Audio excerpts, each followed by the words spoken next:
여러분 너무너무 잘 오셨습니다. 굿준 날씨에도 하나님을 찬양하러 오신 모든 분들 진심으로 환영합니다.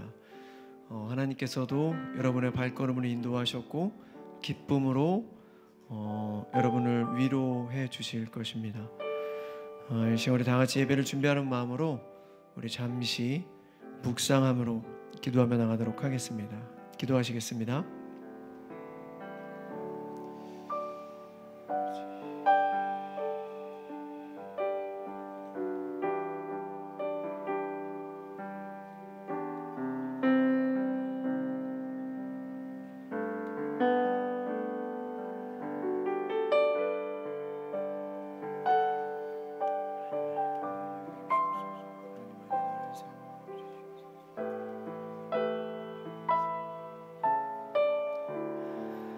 네가 어려움을 당할 때 낙심하면 너는 정말 약한 자이다. 잠언 24장 10절 말씀. 오늘 아침에 제가 큐티를 하면서 잠언 말씀을 폈는데요. 오늘이 24일이라 잠언 24장을 쭉 읽어 내려갔는데 10절에 이런 말씀을 하나님께서 주셨습니다. 네가 어려움을 당할 때 낙심하면 너는 정말로 약한 자야. 이렇게 말씀해 주셨습니다. 저도 그렇고요. 오늘 이 예배당 안에 있는 모든 우리 형제 자매 모든 분들 분명 마음 안에 근심, 걱정, 고민 들고 나왔을 것입니다. 그런데 오늘 하나님께서 잠언 말씀을 통해 말씀해 주십니다. 네가 어려워? 고통, 고난 가운데 있어? 네가 낙심하면 너는 정말로 약한 사람이야. 하나님께서 이런 말씀을 주신 분명한 이유가 있지 않겠습니까? 만군의 여호와 하나님, 모든 삶을 주관하시고 우리의 머리카락 숫자도 세고 계시는 그 하나님께서 오늘도 우리를 위로하시고 우리가 어떤 상황 가운데 처했어도 하나님께서 선한 능력으로 선한 방향으로 인도하실 것입니다. 오늘 첫 찬양이 찬양하라 내 영혼아를 제가 선곡을 했는데요. 여러분 찬양하기 힘들더라도 찬양이 나오기 힘든 그런 마음 상태에 있는 분이더라도 이 시간 우리에게 명령하는 겁니다. 찬양하라 내 영혼아. 다윗 왕이 사울 왕에게 쫓길 때 새벽에 일어나 자기 자신에게 명령했던 것처럼 내 영혼아 여호와를 찬양하라. 나는 찬양하기 힘든 상황이지만 그럼에도 불구하고 내 영혼아 여호와를 찬양하라. 이 시간 우리 모든 마음을 다해 우리 찬양하며 나가도록 하겠습니다.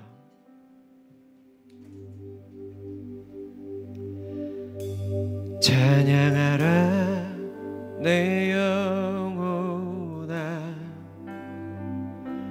찬양하라 내 영혼아. 내 속에 있는 것들아 다 찬양하라. 찬양하라 내 영혼아. 찬양하라 내 영혼아.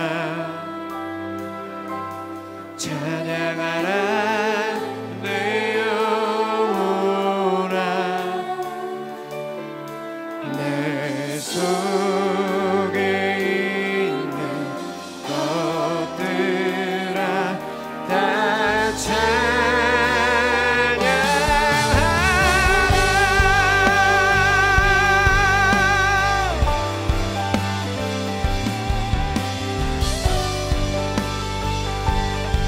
우리 모두 자리에 일어나서 우리 찬양합시다. 찬양하라 내 영혼아. 찬양하라 내 영혼아. 찬양하라 내 영혼아. 우리 자신에게 명령합시다. 찬양하라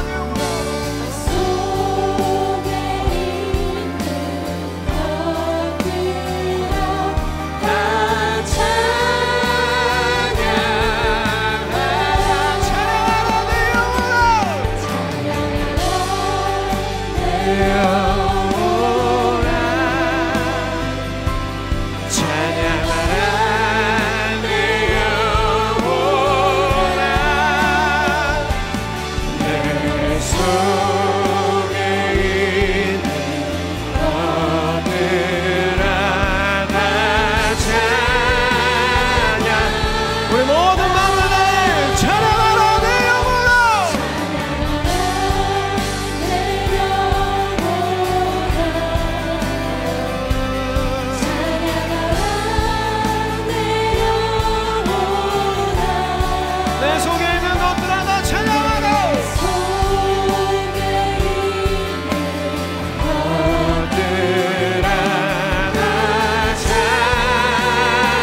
우리 다시 한번 전심으로 찬양하라. 내 영혼아 찬양하라. 내 영혼아 찬양하라.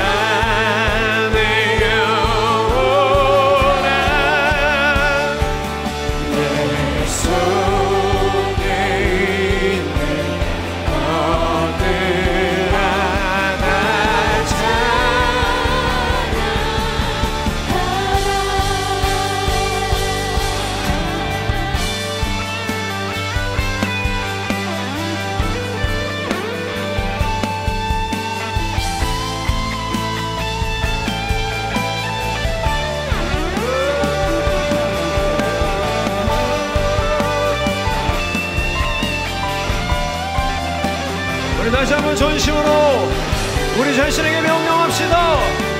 찬양하라. 내 영혼아 찬양하라. 내 영혼아 찬양하라. 내 영혼아 내 속에 있는 것들아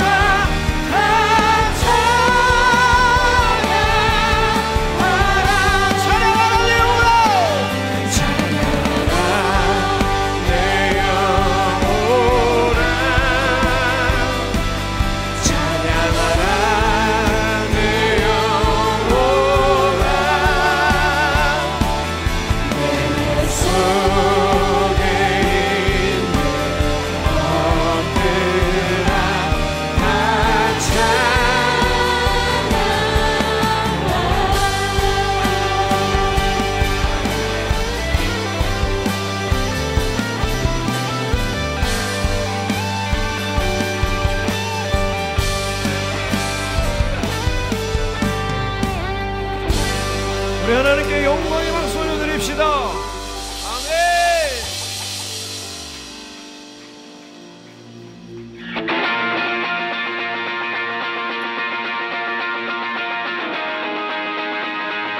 오직 우리 하나님만이 우리에게 새 힘을 허락하십니다.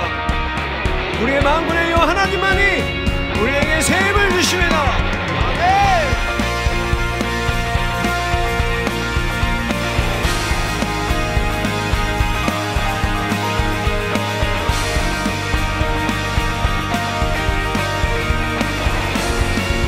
세이머들이 주를 바랄 때 세이머들이 주를 바랄 때 주를 바랄 때 우리 주를 바랄 때 세이머들이 주를 바랄 때 주를 바랄 때 우리 세이머들이 주를 바랄 때 세이머들이 주를 바랄 때 주를 바랄 때 우리 주를 바랄 때 세이머들이 주를 바랄 때 주를 바랄 때 주님 통치하시네. 주님 통치하시네. 소망 구원 주시는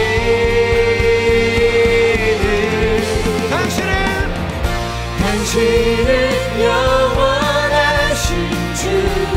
내 영원하신 주. 지치지 않으시는 주님. 약한 자 방패 되시며 위로자 되신 주. 목소리 같은 힘 주시네.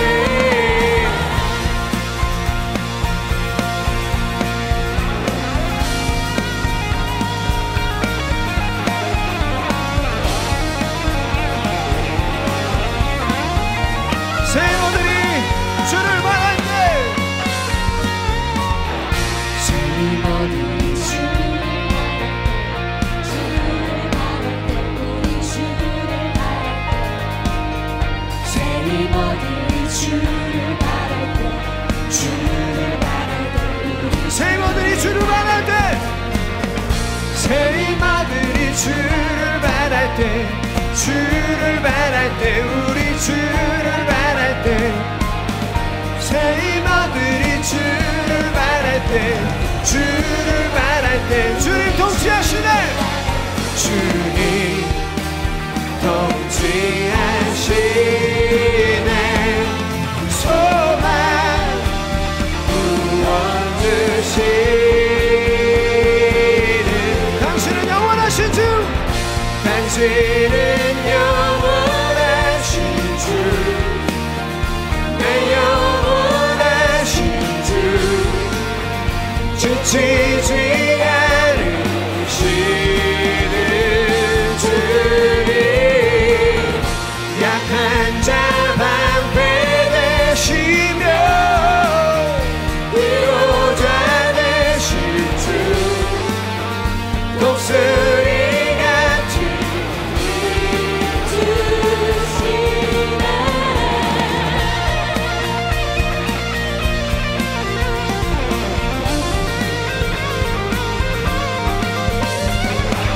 하나님 우리에게 새 힘으로 함께하여 주시옵소서 하나님 우리에게 새 힘 주시옵소서 주님 통치하시네 주님 통치하시네 소망 구원 주시는 주님 주님 통치하시네 소망 구원 주시네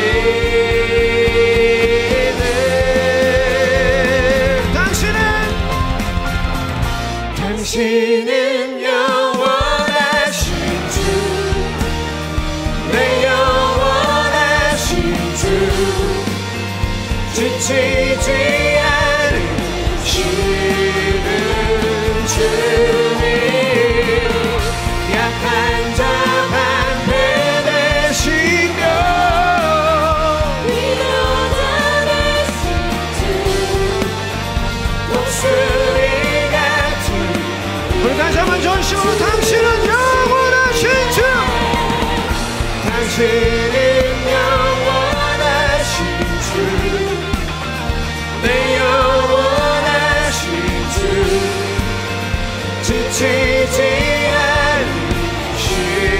않으시는 주님 약한 자 방패 되시며 위로자 되신 주 독수리 같은 우리 목소리만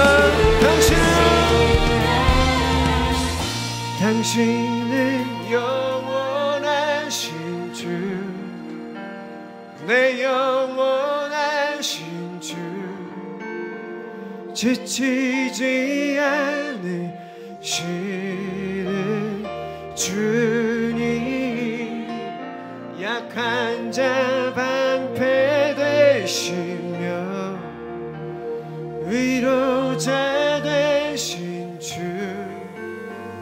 독수리 같은 힘 주시네 우리 하나님께 영광의 박수 올려드립시다.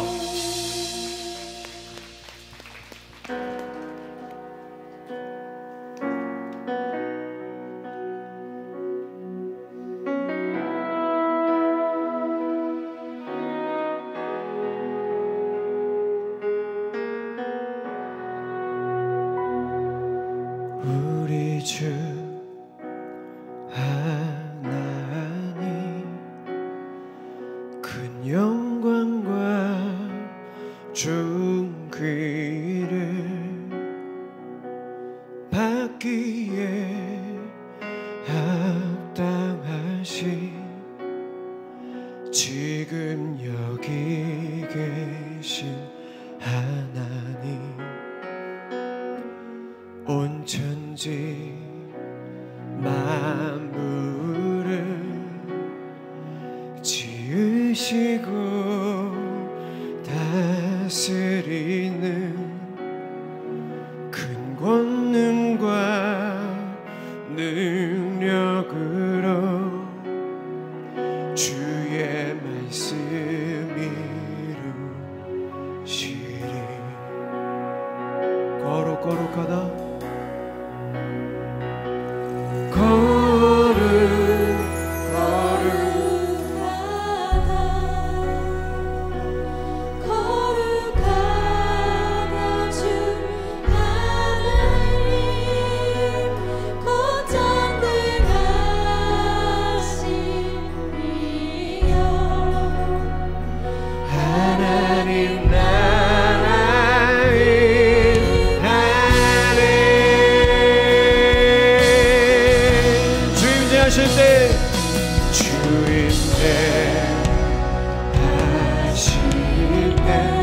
모든 맘을 경배하리.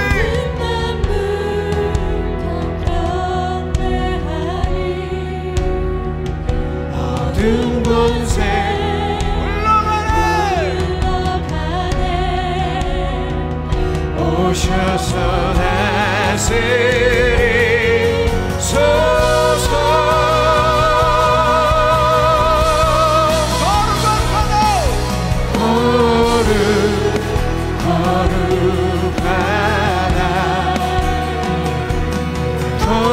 거룩하다 주 하나님, 곧 전능하시니라. 하나님 나라에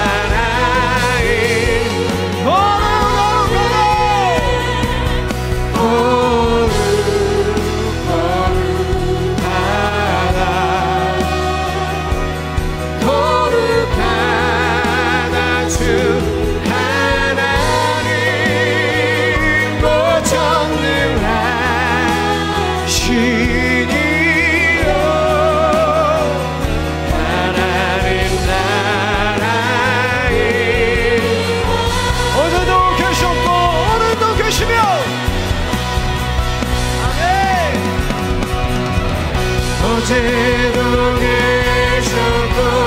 오늘도 계시며 이제도 오실 우리 왕. 어제도 계셨고 오늘도 계시며 이제도 오실 우리 왕. 어제도 계셨고 어제도 계셨고 오늘도 계시며 이제 곧 오실 우리 왕. 어제도 계셨고 오늘도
와도 주와 함께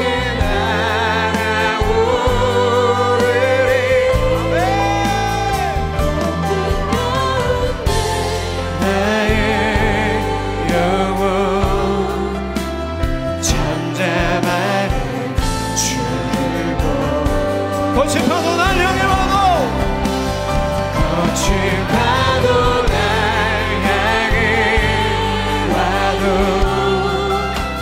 주와 함께 날아오르리 폭풍 가운데 나의 영혼 잠잠하게 주를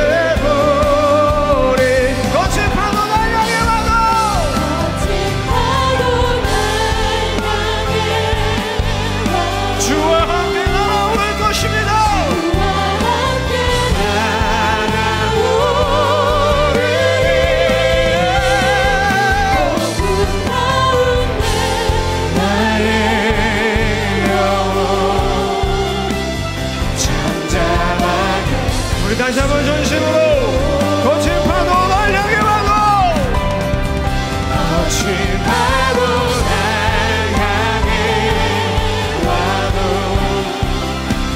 주와 함께 날아오르리 폭풍 가운데 나의 영혼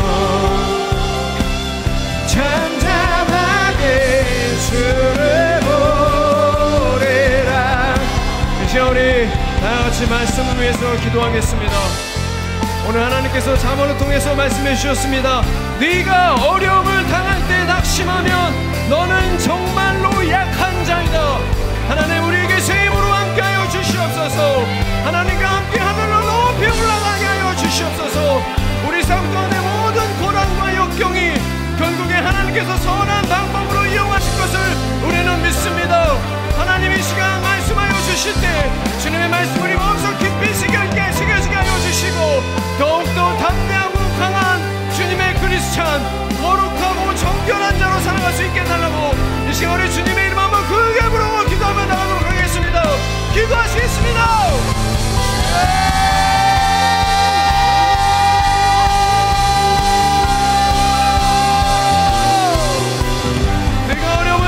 낙심하면 너는 정말 약한 자이다. 네가 어려움을 당할 때 낙심하면 너는 정말로 약한 자이다. 하나님 우리에게 새 힘으로 함께하여 주시옵소서. 이 시간 우리에게 말씀하여 주실 때 주님의 말씀 우리 마음속 깊이 새겨지게 하여 주시고 아버지 예수님께서 하신 이 한 번의 인생 하나님의 영광을 위하여 사명을 위하여 복음 전하는 삶을 위하여 살아내게 하여 주시옵소서. 영계와 담대함과 성령 충만함을 도하여 주시옵소서.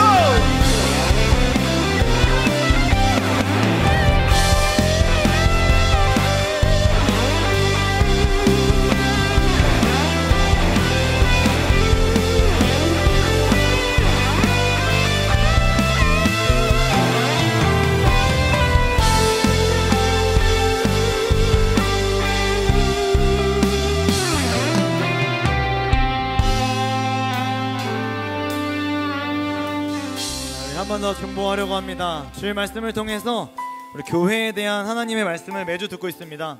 아마 매주 은혜 받고 계실 텐데요. 교회를 위해서 한번 기도했으면 좋겠습니다. 제가 이번 주일 돌아오는 주일 주보를 봤어요. 화면을 한번 봐주시죠. 좀 밝긴 하지만 성경 공부와 각종 모임들이 정말 많더라고요. 우리 교회 또 교육부에서 진행하는 기도회도 정말 많았습니다. 또 마지막으로 봉사의 자리도 활짝 열려 있습니다. 관심을 가지고 교회를 사랑하고 주신 은사와 달란트 최선을 다해서 하나 되기에 힘쓰는 교회, 그런 교회가 되면 너무 좋겠다, 이런 생각을 주일 말씀을 들을 때마다 합니다.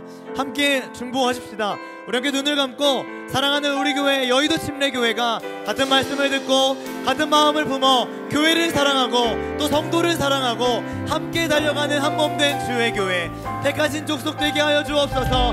왕같은 제사장 되게 하여 주옵소서. 거룩한 나라 되게 하여 주옵소서. 그의 소유된 백성 돼서 아름다운 덕을 선포하는 교회 되게 하여 주옵소서.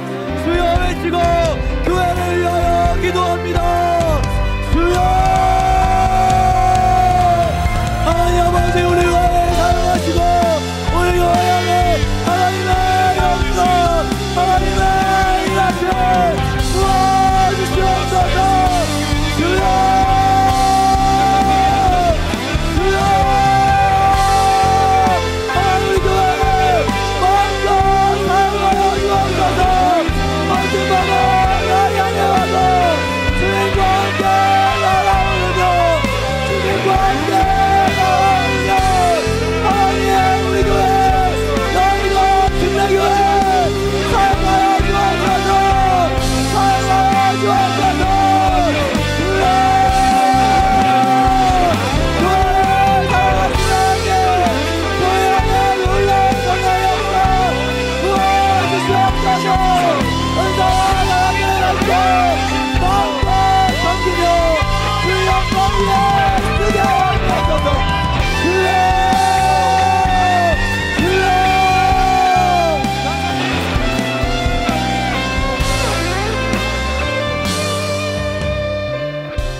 사랑하는 하나님, 우리를 예배 공동체로 불러주심에 감사합니다.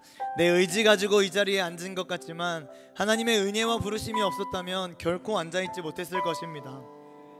다시 한번 자격 없는 나를 불러주심에 감사드리고 간절한 마음으로 예배드리기를 소망하오니 오늘 우리의 예배 받아주시옵소서. 나만 은혜 받는 개인적인 예배에 머무르지 않게 하시고 우리가 함께 예배드리는, 함께 하나님 앞에 나아가는 한몸된 공동체라는 사실을 반드시 기억하게 하여 주옵소서.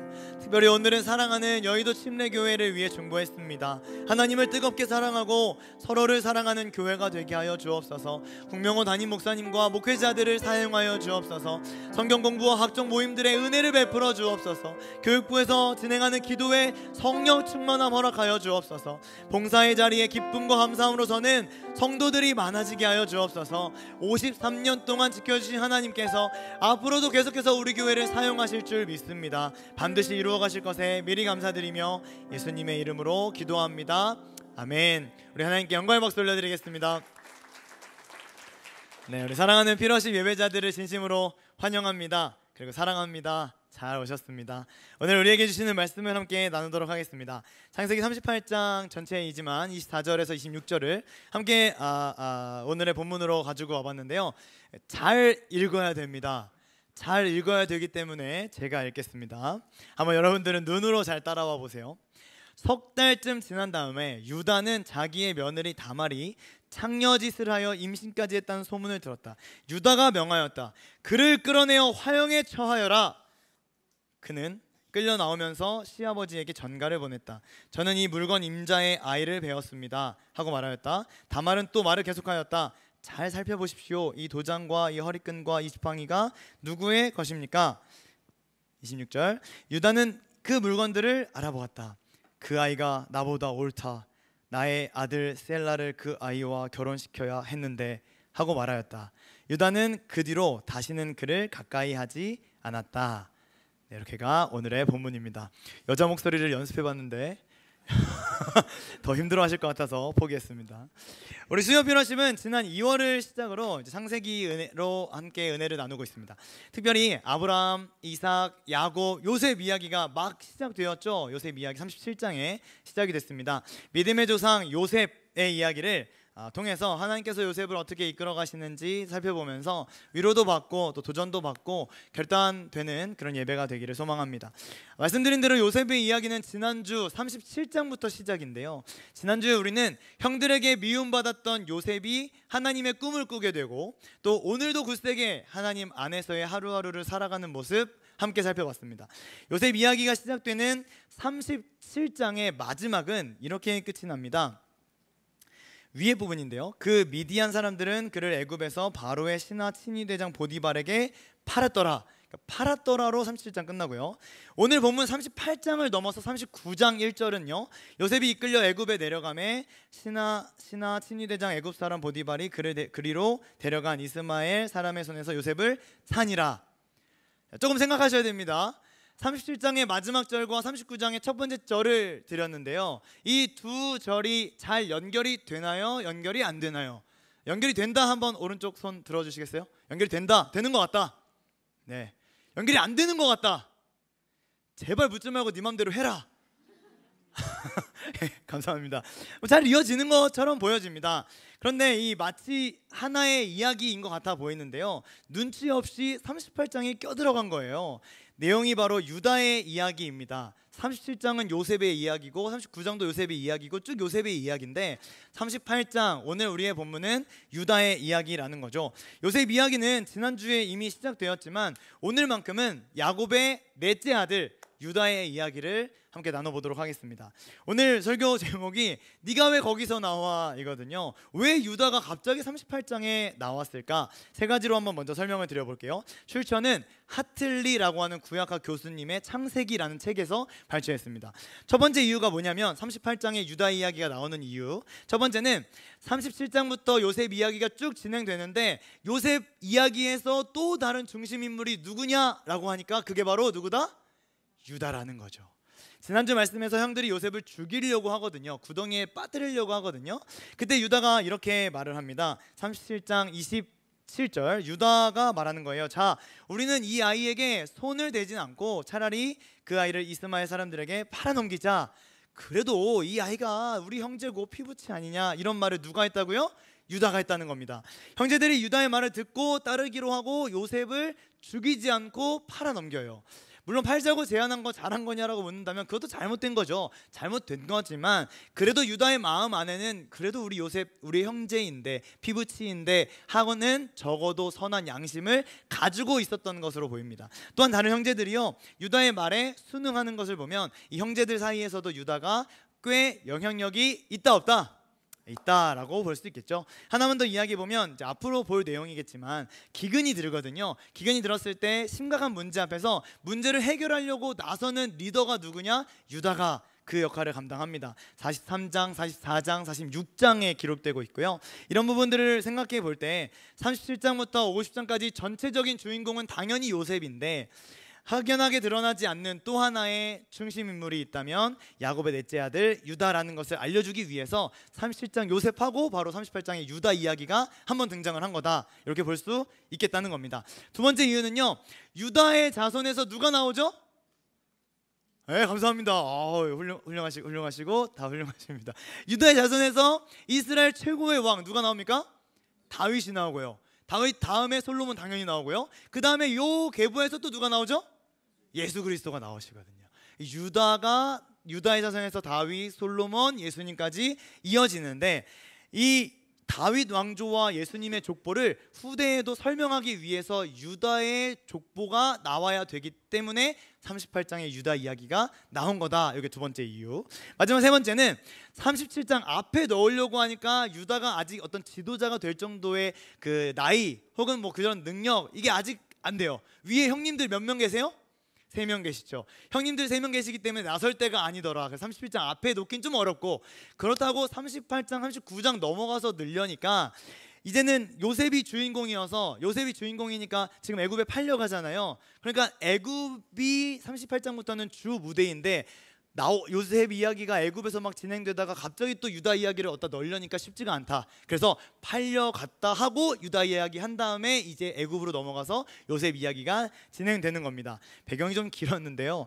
아무튼 유다 이야기 38장에 나온다는 것을 기억해 주시고, 그러면 유다는 어떤 사람일까요? 잘 아실 겁니다. 어머니는 누구시죠? 레아, 맞습니다. 레아가 어머니입니다. 레아가 어머니, 야곱의 첫 번째 아내였죠. 뜻은 뭐죠? 찬송과 감사. 맞습니다. 찬송과 감사가 유다의 이름의 뜻이에요. 형들이 르우벤, 시므온, 레위이잖아요. 우리 그때 그 전쟁하는 거 다 기억나시죠? 전쟁해가지고 르우벤, 시므온, 레위 이 이름들을 누구 욕심으로 지은 거예요? 엄마 욕심으로 지은 거예요. 그러다가 네 번째 아들인 유다에 와서 이 욕심을 거두고 하나님께 찬송하고 감사하겠다, 이런 이름으로 레아가 유다라는 이름을 지어줬습니다. 그런 의미에서 유다는 하나님께서 약속하시고 또 하나님께서 예비하신 아들이다라고 더 볼 수도 있겠어요. 또 하나 유대가 아주 놀라운 활약을 하나 하는데요. 창세기 44장 우리가 앞으로 보게 되겠지만 베냐민 막내 동생이죠. 애굽에 잡히게 되거든요. 애굽에 잡히는데 옛날에 요셉이 막내였을 때, 그러니까 저번 주 설교 본문, 요셉이 막내였을 때는 야, 죽이지는 말고 그냥 팔자 이렇게 말했던 유다가요, 베냐민 또 잡히니까 차라리 내가 종이 되겠다, 베냐민 풀어줘라, 이렇게 당당하게 말합니다. 달라진 거죠. 성숙하고 헌신적인 모습을 보이더라는 거예요. 신학적으로는 말씀드린 대로 유다 지파에서 예수님 다윗이 오시니까 영광스럽고 중요한 가문의 우두머리가 되는 거 유다이고, 또한 솔로몬 시대에 북이스라엘과 남유다로 나뉘잖아요. 설명은 더 하지 않겠습니다. 북이스라엘과 남유다로 나뉘는데 자기 이름이 나라의 이름이 됩니다. 영광이죠. 남유다니까요. 그 우리나라로 따진다, 우리나라 대한민국이잖아요. 그런데 우리나라 승균나라 그러면 영광이잖아요. 굉장히 비웃으시는데, 내 이름이 나라 이름이면 굉장히 영광이잖아요. 이 남유다, 유다의 이름을 딴 것 아니겠어요? 그러니까 아주 영광스러운 이름인 거죠. 심지어는 솔로몬 시대 이후에 유다 지파, 남유다는요, 한 번도 이 왕조가 변하지 않습니다. 다 아들들이 왕 통치를 해요. 계속해서 유다 민족으로서 왕의 역할을 감당합니다. 북쪽은요, 북이스라엘은 7번이나 쿠데타가 일어나고 지파별로 계속 갈등을 합니다. 그런 것들을 생각해 볼 때 이 남유다, 특별히 유다 지파 꾸준한 통치로 나라를 운영해 가던 아주 존중받는 그런 지파였다라고 볼 수도 있을 것 같아요. 하나만 더 할게요. 지금도요, 유대인들 이렇게 부르죠. 유대인들이라는 표현, 이것도 유다의 이름에서 비롯된 겁니다. 바벨론 포로기 이후에는 유다인이라고 불렀다고 해요. 이스라엘 전체를 유다인이라고 부를 정도로 이 유다인이라는 단어, 이 명칭이 확대되더라. 아브라함과 맺으셨던 언약 백성들을 유다인이다 이렇게 불렀다면, 오늘 본문의 이 야곱의 네 번째 아들 유다, 엄청난 축복받고 민족적으로나 종교적으로나 신학적으로나 문화적으로나 큰 영향을 미치는 인물이었다 해도 되겠습니까? 네, 되죠. 충분하게 될 수 있을 것 같습니다. 이렇게 듣고 나니까 야곱의 아들은 요셉뿐이다 라고 기억했던 우리들의 과거가 얼마나 무지에서 비롯된 것이었는가, 이런 생각이 막 들고, 이 네 번째 아들 유다의 권위를 좀 높여줘야 되는 거 아닌가, 유다의 위치를 좀 더 높여드려야 되는 거 아닌가 라는 생각이 들기도 합니다. 서론이 긴 이유가 있는데요, 38장 드디어 한번 볼게요. 유다가 주인공인 유일한 오늘 창세기 38장, 도대체 어떤 이야기가 유다의 이야기로 소개되고 있을까요? 1절을 한번 보면요, 같이 한번 읽어보겠습니다. 시작. 그 무렵에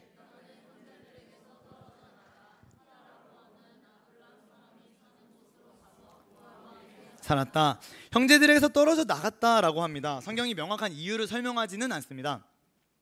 하지만 성경학자들이 써놓은 걸 좀 찾아보니까요, 요셉 사건과 관련돼서 형제들과의 관계에 부담을 느끼기 시작해서 떠났다라고 하기도 하고, 혹은 요셉을 팔아 넘겼는데, 물론 죽이진 않았지만 팔아 넘겼다는 거, 그 누가 했냐? 내가 제안했는데 그것 때문에 부담감과 책임감으로 형제들과 떨어져 나갔다, 이렇게 보는 사람들도 있고, 마지막으로는 하나님께서 어떤 메시아의 계보를 이어갈 유다를 따로 떼내서 역사를 따로 보여주시기 위해 형제들과 분리시킨 것이다 라고 보기도 하더라고요. 정답은 모른다가 맞습니다. 아무튼 떠났어요. 그리고 어디로 가냐면 아둘람 사람이 사는 곳이라고 합니다. 아둘람 사람이 사는 곳으로 갑니다. 아둘람이라는 단어는요, 피난처, 은신처예요. 그러니까 피했다는 거죠. 동굴이 많아가지고 다윗이 사울을 피해서 도망갈 때 이 아둘람 굴 이런 데 많이 들어가 있다고 합니다.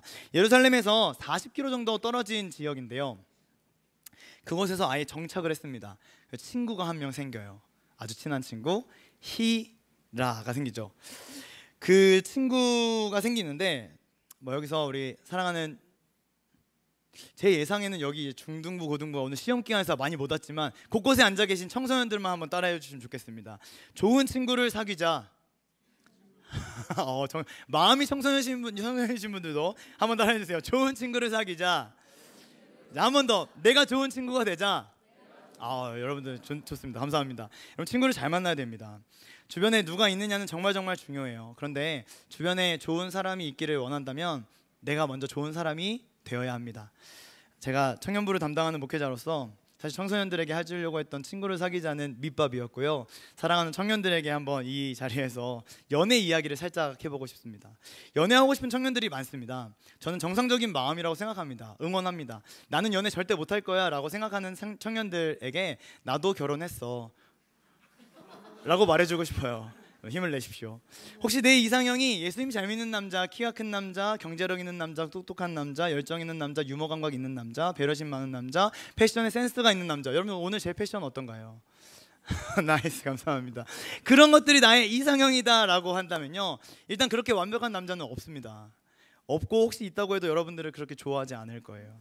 그래도 이게 내 이상형이다라고 생각하는 분들이 많이 있을 거잖아요. 여러분들에게 아주 중요한 좋은 팁을 드립니다. 내가 그런 여자가 되면 이런 사람을 만날 수 있다. 무슨 말이냐? 예수님 잘 믿는 남자를 만나고 싶으면 내가 예수님을 잘 믿으면 돼요. 그런데 예배 안 오고 기도 안 하고 찬양 없고 말씀 없고 전도 없고 아무것도 안 하면서 내 꿈은 예수님 잘 믿는 남자야 라고 한다면 욕심이라는 거죠. 하나님의 크신 은혜로 만날 수도 있겠지만 여러분들에게 진심으로 내가 먼저 잘 준비돼야 좋은 사람을 만날 수 있다. 내가 잘 준비되는 것이 먼저다. 하나님 앞에서 또 부모님 앞에서 또 주변 사람들 앞에서 나를 잘 준비하고 또 잘 가꾸어 가기를 축복합니다. 네, 결혼하신 분들 위주로 아멘을 하시네요. 다시 본문으로 와서요, 자기와 비슷한 사람을 만나게 되어 있어요. 유다가 아둘람에 가가지고 히라를 만납니다. 이방 지역에 간 것 자체가 문제입니다. 이방 지역에 간 것 자체가 문제인데 가가지고 또 만난 사람 당연히 이방 사람이겠죠. 성경에서 이방 지역에 갔다는 건 당연히 육체가 갔다는 것을 말하기도 하지만 대부분은 어떤 피해서 도망가서 어쩔 수 없이 가는 경우들이 많이 있습니다. 아브라함 기근 만나서 애굽으로 갔죠. 나오미 가족도 베들레헴에서 기근 들어서 모압으로 가요. 다윗도 박해받고 블레셋 등 여러 군데로 갑니다. 예수님의 조상인 유다가 이방 땅에 가가지고 이방 땅에 살면서 이방 사람들과 관계를 맺고 있는 거예요. 이 시작이 안 좋죠. 1절 읽었는데요, 2절을 보면은 가나안 사람 수아라고 하는 사람의 딸을 만났대요. 이상하지 않으세요? 아니, 부인의 이름을 써주면 되는데 수아라고 하는 사람의 딸을 만났다, 그래서 결혼했다 이렇게 되어 있습니다. 이방 여자와 결혼한 거죠. 아내의 이름이 누군지도 안 나옵니다. 하나님이 너무너무 싫어하시는 행동을 지금 유다가 하고 있는 겁니다. 아들을 셋 낳았어요. 엘, 오난, 셀라 이렇게 한번 가져와 봤는데 첫 아들을 결혼시키는데 다말하고 결혼을 시킵니다. 엘과 다말이 결혼을 했어요. 당연히 이방 여자죠. 이것도 하나님이 싫어하시는 것이겠죠. 38장 7절을 한번 제가 읽어보면요, 유다의 장자 엘이 여호와가 보시기에 악함으로 여호와께서 그를 죽이세요. 아까 사망 이렇게 적혀 있었잖아요. 죽이세요. 장자가 죽었습니다. 이유는 안 나와요. 근데 딱 하나 단서가 있다면 뭐가 있냐면 여호와가 보시기에 어땠다? 악했더라 이렇게 돼 있어요. 그러니까 유다 입장에서 보면 영적인 자녀 교육 완전 실패죠. 이방인과 결혼했고 자기도 이방인과 결혼했고 아들도 이방 여자와 결혼시켰어요. 당연히 여호와 보시기에 선할 수가 없었을 겁니다. 아브라함, 이삭이 자신의 며느리를 구하기 위해 얼마나 노력했는지 한번 생각해 본다면 유다의 이런 행동들은 굉장한 하나님 앞에서의 죄다라고 여겨집니다. 첫째 아들 엘이 죽었는데 계대혼 법칙 아시나요?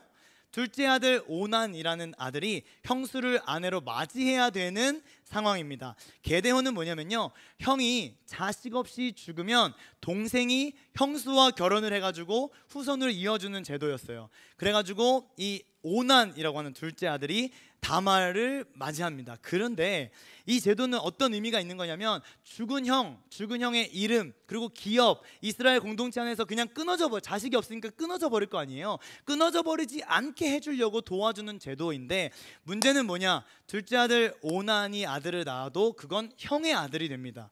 그러니까 오난 입장에선 좋았겠다 싫었겠다? 싫었겠죠. 그래서 이렇게 합니다. 9절도 제가 읽어볼게요. 그러나 오난은 아들을 낳아도 자기 아들 안 되는 걸 알고 있었어요. 그래서 형수와 동침할 때마다 형의 이름을 이을 아들을 낳지 않으려고 정액을 땅바닥에 쏟아 버리곤 하였다. 이 오난은 아빠 말도 안 들어요. 계대원 법칙도 안 지켜요. 모든 것이 자기 마음대로 하는 아들이었습니다. 책임을 거부하고 자기 마음대로 하는 둘째 아들, 의무는 거부했어요. 계대원 법칙 안 할래요, 아빠 말 안 들을래요 이렇게 했는데 쾌락은 또 충족시키고 있죠. 자기 성적 욕구는 충족시키고 있는 거예요. 아, 이런 아들은 참 혼났으면 좋겠다 이랬더니 10절에 바로 오난이 죽습니다. 두 아들이 죽었습니다. 이제 마지막 아들 한 명이 남았는데요.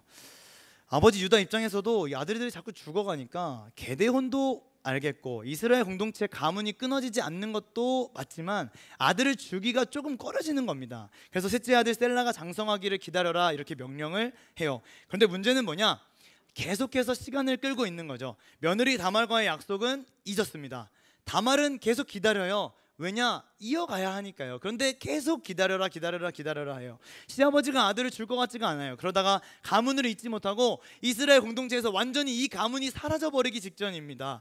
다말은 다짐을 하고 일어납니다. 일어나서 과부의 옷을 벗었어요. 그리고 창녀의 옷을 기꺼이 입게 됩니다. 그 다음에 딥나로 올라가서 시아버지를 기다리는데요. 당시가 양털을 깎는 시기였다라고 성경이 기록해요.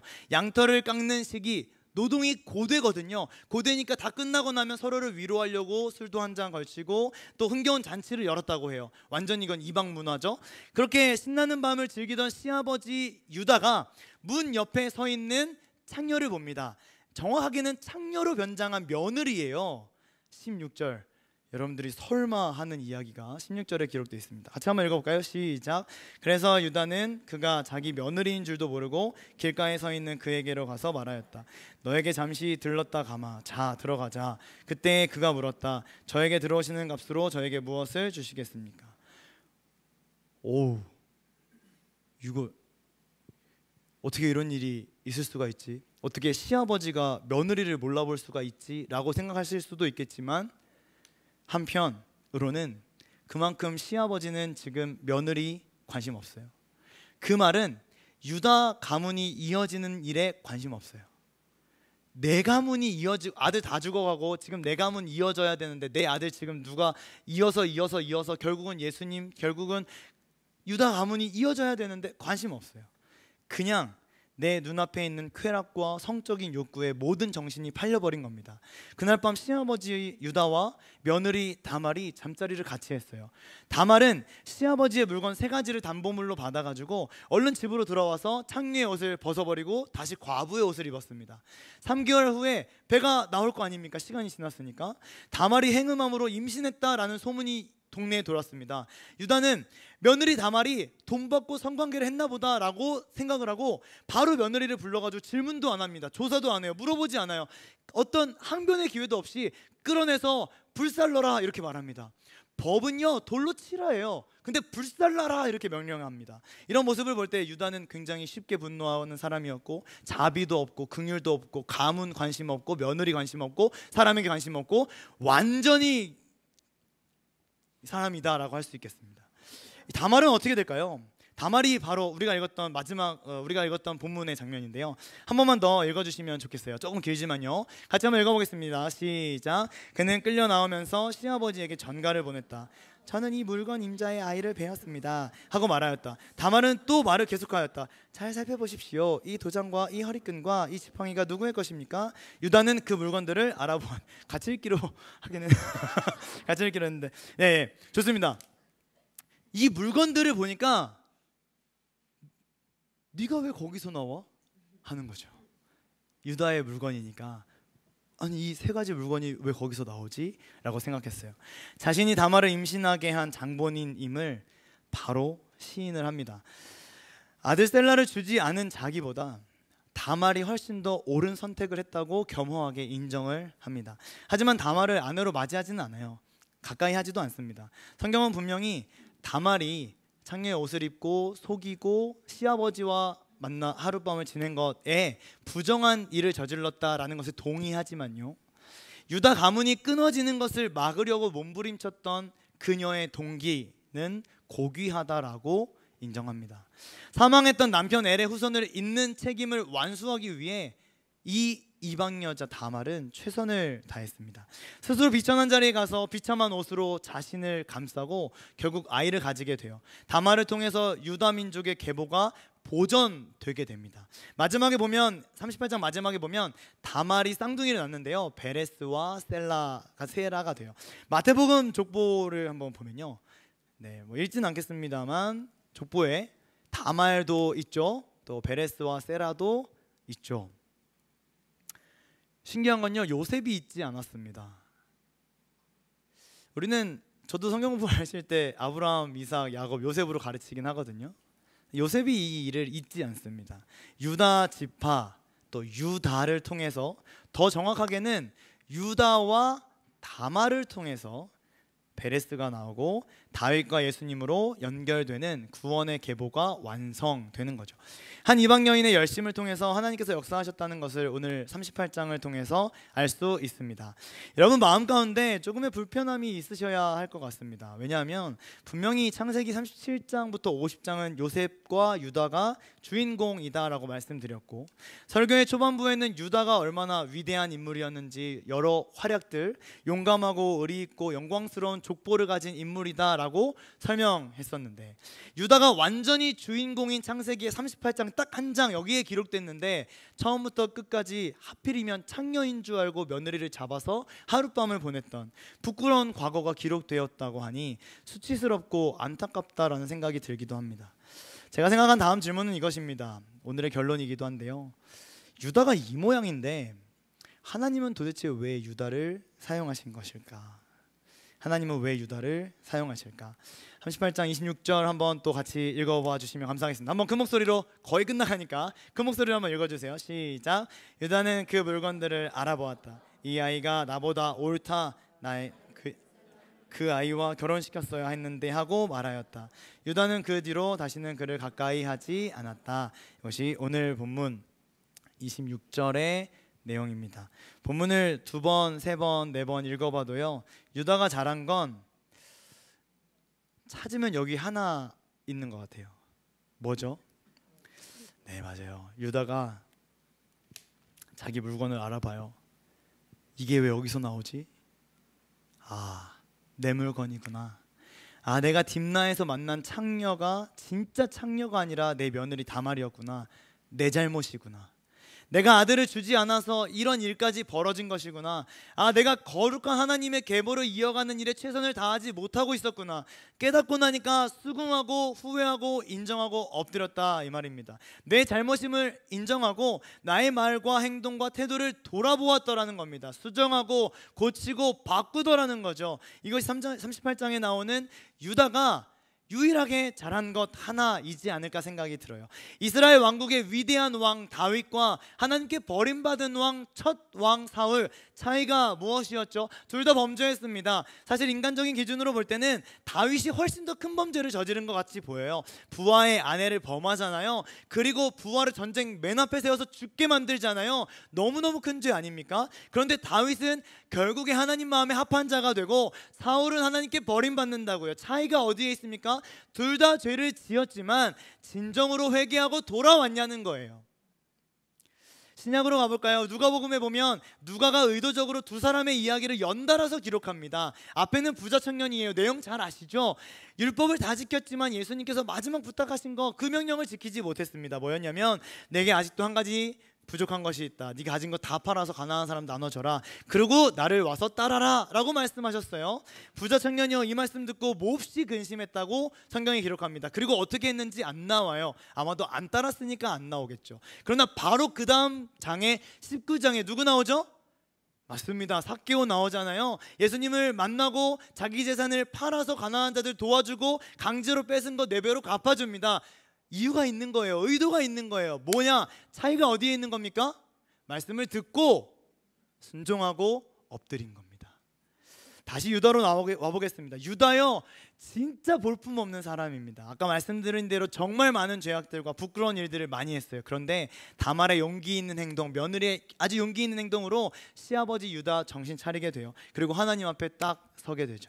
그 결과물들이 서두에 살펴봤던 44장, 43장, 4장, 46장 등에 기록되었고, 49장의 야곱의 축복에서도 살펴볼 수 있습니다. 우리는 다음 주부터 계속해서 요셉의 이야기를 듣게 되겠지만요, 중간중간 등장하는 유다의 내러티브가 수요편하십 창세기 읽기를 더욱 풍성하게 만들어주리라 믿습니다. 마지막 말씀을 읽어보려고 하는데요, 주일 담임 목사님께서도 인용해 주셨던 구절이에요. 하나님께서 도대체 이스라엘을 왜 사용하실까에 대한 답이 되는 구절 입니다. 이스라엘이 힘이 있고 강한 민족입니까? 아니면 이스라엘이 하나님 말씀에 순종하고 하나님 말씀 잘 들었나요? 재물이 많았나요? 놀랍게도 모두 아니옵니다. 오늘 본문으로 따진다면 하나님이 도대체 유다를 왜 사용하시는 거야? 선한 일을 했나요? 아니요. 순종했나요? 아니요. 봉사했나요? 헌금했나요? 아니요. 다 아니라는 거예요. 그런데 하나님 이렇게 말씀하신다. 신명기 7장, 주일에도 읽었던 말씀인 것 같은데요. 같이 읽어보죠. 제가 6절, 여러분 7절 읽어주세요. 당신들은 주 당신들의 하나님의 거룩한 백성이요 주 당신들의 하나님이 땅 위에 많은 백성 가운데 선택하셔서 자기의 보배로 삼으신 백성이기 때문입니다. 7절 시작. 주님께서 당신들을 사랑하시고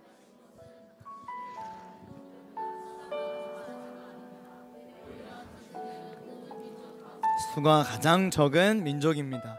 가장 작은 민족, 가장 힘이 없고 가장 능력 없고 노예로 400년 애굽에서 살다가 나그네로 광야에서 40년 살다가 세상의 기준과 조건으로 따진다면 정말 볼품없는 이스라엘을 하나님은 들어서 사용하십니다.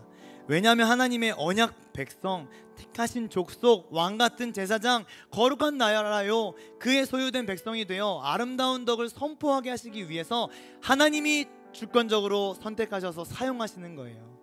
오늘도 하나님 앞에서 죄를 짓고 거룩하게 살아가지 못했던 나의 하루이지만 그래도 괜찮습니다. 죄를 지어도 된다라는 말이 절대로 아닙니다.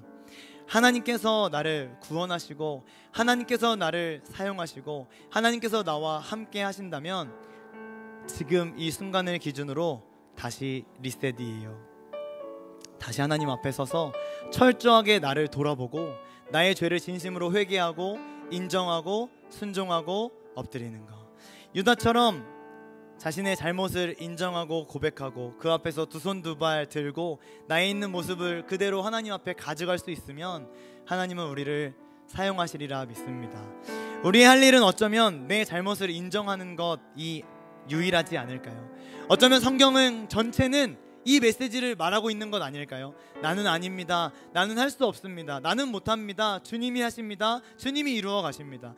나는 오늘도 죄만 짓고 살아가는 존재이지만 주님이 나를 위해, 주님이 나를 대신해서 모든 죄의 값을 치러주셨습니다. 주님 앞에 서서 주님 바라보며 또 시작되는 오늘을, 또 시작되는 내일을 살아내 보겠습니다. 나의 죄인됨을 솔직하게 고백하며 하나님 앞에 엎드리는 것, 회개하고 주님 의지합니다 나아가는 것, 그것이 우리에게 38장이 주는 교훈이 되리라 믿습니다. 오늘 유다와 같이 내 잘못 인정하고 옳은 길을 따라가는 수요 필요하신 모든 예배자들이 되기를 간절히 소망하면서 같이 묵상으로 좀 기도하면 좋겠습니다.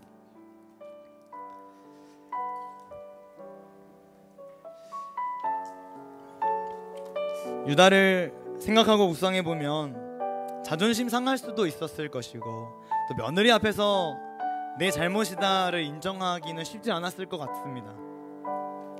사실 우리도 이 땅을 살아가면서 내 잘못이다, 내가 잘못 살고 있는 거구나, 이렇게 되면 안 되는구나 라고 인정하기 결코 쉽지 않아요. 그렇지만 오늘 말씀의 근거에서 하나님의 교훈을 살펴보면 내 잘못임을 인정하는 거, 그런 사람들을 하나님이 사용하십니다. 작고 어린 나를 사랑하시는 하나님의 신실하심 앞에서 겸손하게 엎드려 회개함으로 기도하기를 원합니다. 그냥 회개하라고 하니까 이거 잘못했고요, 저거 잘못했고요, 또 이렇게 됐고요, 또 저렇게 됐고요, 그게 아니고 정말 진솔하게 하나님 앞에 회개하며 묵상으로 기도하면 좋겠어요. 함께 한번 기도하겠습니다. 하나님 아버지,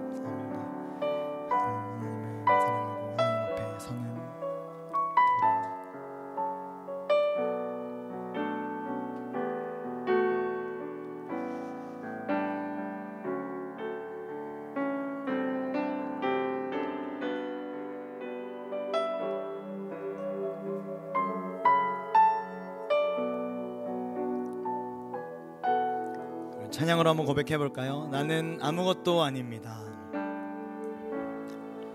나는 아무것도 아닙니다.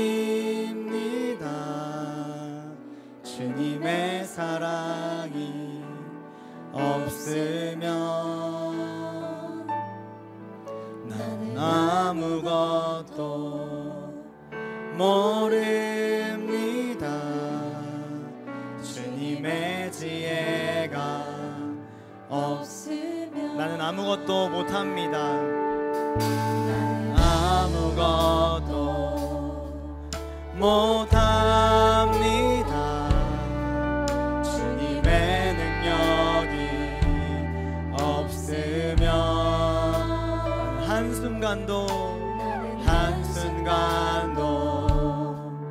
못 삽니다. 주님의 생명이 없으면 이제 내가 사는 것 아니요. 그리스도 내 안에 사시니 오직 그의 생명이 나의 생명, 나의 모든 날들도 이제 내가 사는 것 아니요. 이제 내가 사는 것 아니요. 그리스도 내 안에 사시니 오직 그의 생명이 나의 생명, 나의 모든 날. 우리 한 번만 더 믿음으로 고백하며 선포합니다. 이제 내가 사는 것 아니요. 그리스도 내 안에 사시니 오직 그의 생명이 나의 생명, 나의 모든 날들로 주의 나는 오직 한 분, 오직 한 분 바랍니다. 나의 아버지, 나의 구원. 마지막으로 나는 오직 한 분 바랍니다. 오직 한 분 바랍니다. 나의 아버지, 나의 구원, 나의 주. 아멘. 우리 함께 통성으로 함께 기도하기를 원합니다. 저의 간절한 기도 제목이기도 한데요, 사람들은 모르지만 제가 압니다. 자꾸 넘어지고 하나님이 기뻐하시지 않을 그 행동과 그 생각과 그 말을 하고 있다는 것을요. 죄를 이기고 싶은데 프로테스탄트 죄와 맞서 싸워서 승리하고 싶은데 분명하게 예수님을 믿고 있음에도 불구하고 매일같이 넘어지는 나의 모습을 진중하게 돌아보고 어떤 유혹과 어떤 시험이 나에게 온다 할지라도 무너지지 않고 수많은 공격에 승리하며 살아가는 인생 되게 해달라고 기도했으면 좋겠습니다. 그러기 위해서 단 한 가지 필요합니다. 우리가 찬양으로 고백한 것처럼 나 아닙니다. 주님이십니다. 내가 하는 거 아닙니다. 주님이십니다. 내 능력 없습니다. 주님이셔야 합니다. 모든 삶의 영광이 내가 아니라 주님이셔야 합니다. 내가 사는 것 아니고 주님이 사십니다. 우리 예수님이 나의 삶의 주인 되어달라고 그렇게 간절함을 가지고 주님 앞에 주여 한번 외치고 기도하면 좋겠습니다. 함께 기도하겠습니다. 주여,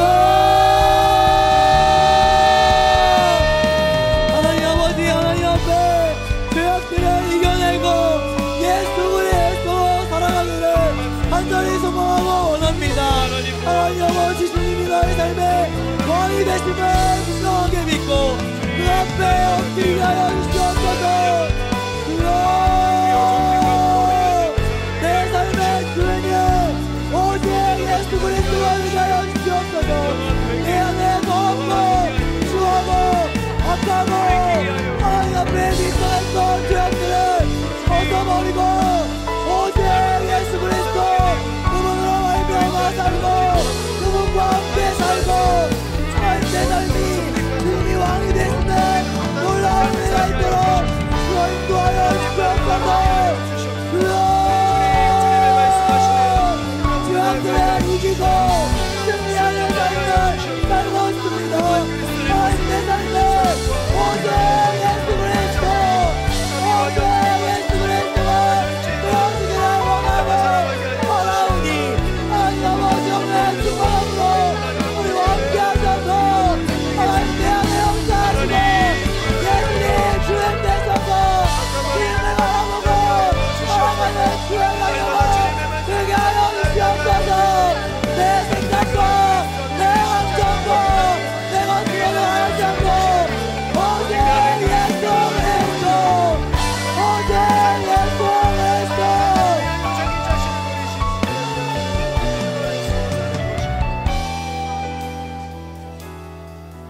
오늘 본문의 주인공은 하나님이세요. 하나님께서 다 하십니다. 유다가 잘한 것 하나 찾으라면 잘못된 것을 알았을 때 곧바로 인정하고 순종했다는 것. 사울이 아니라 다윗이 쓰임받을 수 있었던 것은 잘못이라고 말하는 나단 앞에서 엎드려서 회개하고 돌아올 수 있었다는 것. 부자 청년은 안 됐지만 삭개가 되었던 것은 하나님의 말씀에 아멘하고 순종할 수 있었던 것. 결국 하나님 말씀이 들려질 때 아멘하고 회개하고 돌아오는 사람들을 하나님은 쓰시리라 믿습니다. 내가 그렇게 되기를 바라는 마음으로 기도했다면 나 하나가 아니라 이제는 내 주변에 사랑하는 지체들, 예수님께로 돌아와야 할 지체들, 내 힘과 내 능력으로 나 뭐 되잖아, 나 능력 있잖아, 나 돈 많잖아, 나 사람 관계 좋잖아 라고 말하며 내가 주인 되어 살아가고 있는 사랑하는 주변 사람들을 위하여서 중보하며 기도하기를 원합니다. 하나님, 어쩌면 오늘 다말처럼 제가 그 사람에게 다가가 예수님을 전하고 복음을 말할 때 그들이 나를 통해서 예수님께로 방향을 틀 수 있도록 나를 좀 사용하여 주옵소서. 지금 생각나는 많은 주변의 사람들을 위해서, 특별히 가족이라면 가족들을 위해서 기도했으면 좋겠습니다. 중보했으면 좋겠습니다. 나를 사용하셔서 그들이 예수님께로 돌아오도록 우리 간절한 마음으로 하나님께 중보하며 기도하도록 하겠습니다. 주여 한번 외치고 동성으로 기도합니다. 주여! 하나님 아버지, 이 시간 주님 앞에 간절한 마음으로 기도합니다. 하나님, 오늘 다말처럼 유다 앞에 섰던 다말처럼 나에게도 그런 생각을 준다면 하나님, 저를 통하여서 내 손으로 돌아와야 될 한 사람, 하나님 말씀 앞에 엎드려서 여기로 돌아와야 될 한 사람,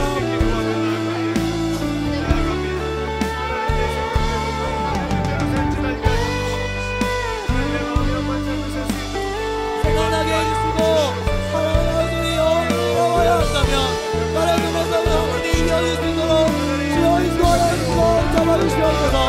사랑하는 아버지, 오늘 유다의 이야기에서 유다가 잘한 거 하나 있다면 하나님의 말씀 앞에 하나님과 잘못하라는 생각이 들었을 때 자존심을 버리고 하나님 앞에 엎드리는 것입니다. 내가 잘못이구나 하나님 앞에 엎드렸던 유다의 모습을 넘어서 하나님이 사용하시는 믿음의 아들이 되었다면 하나님, 오늘 우리도 하나님 말씀 앞에 엎드려 살아가게 하여. 사랑하는 하나님, 우리를 예배의 자리에 불러주시니 거듭 감사드립니다. 죄만 짓고 살아가는데 또 용서해 주시고 또 기회해 주시고 은혜를 베풀어 주시는 하나님의 사랑 앞에 다시 한번 섭니다. 유다 잘한 거 하나도 없었습니다. 하지만 하나님은 유다를 쓰십니다. 하나님 앞에 있는 모습 그대로 나아가려고 애쓰고 고백하고 내 죄악됨을 솔직하게 인정한 유다를 쓰십니다. 우리도 내 모습 이대로 내가 아니라 주님이심을 분명하게 믿음으로 고백하며 하나님 앞에 한 걸음 한 걸음 나아가게 하여 주옵소서. 하나님 앞에서 하루하루 살아가게 하여 주옵소서. 말씀을 듣고 멈추지 않고 말씀을 삶으로 실현해내는 피너십 모든 예배자들이 되게 하여 주옵소서. 내가 그리스도와 함께 십자가에 못 박혔나니 그런즉 이제는 내가 사는 것이 아니요 오직 내 안에 그리스도께서 사시는 것이라. 이제 내가 육체 가운데 사는 것은 나를 사랑하사 나를 위하여 자기 자신을 버리신 하나님의 아들을 믿는 믿음 안에서 사는 것이라. 주 예수 그리스도의 은혜와 하나님의 사랑과 성령의 교통하심이 영원히 함께 있을지어다. 아멘.